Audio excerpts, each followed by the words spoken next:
La Russie poursuit sa traque des personnes homosexuelles et de tous les membres de la communauté LGBT, une communauté jugée extrémiste par la Cour suprême russe, et cela ouvre la voie à des poursuites et à des peines de prison. Daniel Welter.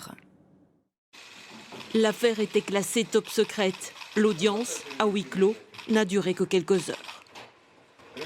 Le tribunal reconnaît le mouvement public LGBT international comme extrémiste et interdit ses activités sur le territoire russe.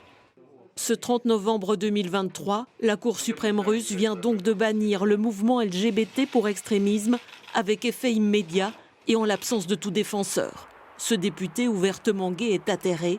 Il sait que dorénavant ses prises de position peuvent le conduire en prison. Tous les matins, je vais m'attendre à ce que des gens viennent fouiller, sonner, frapper à la porte très fort comme ils aiment le faire habituellement. Il y aura une perquisition et ils me diront « Une procédure pénale a été ouverte contre vous pour participation aux activités d'une organisation extrémiste, avec toutes les conséquences qui en découlent. » Des poursuites judiciaires et de lourdes peines de prison contre toute la communauté LGBT et les militants. Une décision qui intervient en plein virage ultra-conservateur. La Russie veut se poser en porte-drapeau des valeurs traditionnelles face à ce qu'elle appelle la décadence de l'Occident.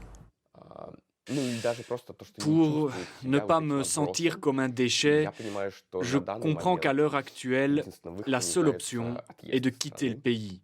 Parce qu'ils vont continuer à resserrer l'étau chez nous et il est peu probable que cela change au cours des 3 prochaines décennies. L'interdiction effraie, elle risque d'attiser la haine.